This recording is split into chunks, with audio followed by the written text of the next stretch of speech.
Fitter trade থেকে কলকাতা থেকে technician trade 3 qualify করেছে।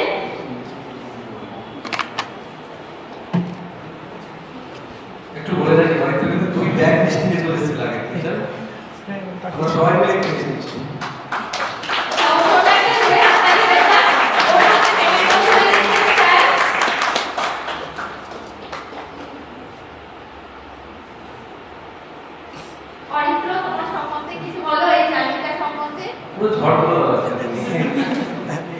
প্রথমেই আজকে গলার অবস্থা আমার খুব খারাপ, যাই হোক বলছি একটু শুনতে খুবই খারাপ লাগবে, তবুও সবাইকেই বলছি একটু শুনে নাও যেটুকুনি বলতে পারি সে এখানে আসা সম্পর্কে। স্যারকে এবং আমাদের তপবনের সকল টিমকে, ম্যাডামদেরকে আমার প্রণাম জানাই। আর আমাদের সামনে তোমরা যারা আছো সকলেই রেলওয়ের এমপ্লয়ি হতে চলেছো আগামী দিনের, তোমাদেরকেও আমার ভালোবাসা নমস্কার জানাই। তপবন সম্পর্কে আমি নতুন করে বলার কিছুই নয়, তোমরা সকলেই জানো যে এখানকার সিস্টেমের মধ্যে কতটা আন্তরিকতা, কতটা ভালোবাসা আছে। স্যার আমাদের একটা কথা বলেছিলেন যে তপবন কাউকে খালি হাতে পেরায় না। তা আজকে এই জায়গাটায় বহু ঘাত প্রতিঘাতের মধ্যে দিয়ে এসে এর সত্যতা আজ উপলব্ধি করতে পারছি যে আমরা কেউই কিন্তু খালি হাতে ফিরিনি।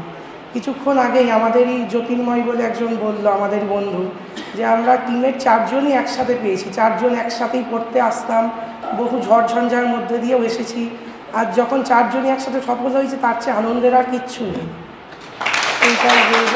আর তপবন সম্পর্কে আমার তো মানে কি বলবো, আমার ভাষা হারিয়ে যাচ্ছে। আমি ছোট থেকে ক্লাস 10 অবধি আমার মায়ের কাছেই পড়েছি, বা কোনো প্রাইভেট টিউটর সেভাবে ছিল না। তপবনে এসেও আমি রিমা ম্যাডামের মধ্যে আমার মায়েরই সেই ভাবটা ফুটে উঠতে দেখছি, যে কোনোদিন মনে হয়নি যে এটা কোনো আমি একটা ইনস্টিটিউটে এসে করছি, মনে হয়েছে যেন আমি বাড়িতেই করছি। এই ভালোবাসা, আন্তরিকতাটা থাকার জন্য আজ হয়তো এই সাফল্যটা পেতে এতটা সহজ হয়েছে।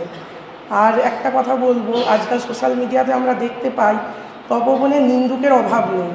বিভিন্ন স্যারের কোনো ভিডিওতে স্যার একটা 2025 ELPর নোটিফিকেশান সম্পর্কে বলছে, সেখানেও কেউ কমেন্ট করছে বিজনেস স্ট্র্যাটেজি। তা আমাদের বিজনেস স্ট্র্যাটেজি এটাই যে বেকারদের জীবনে আলো ফোটানো, আর কিছু নয়।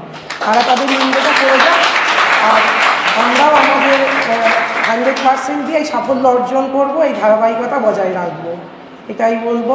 আগামী দিনে আমরা রেলওয়েতে যেতে চলেছি।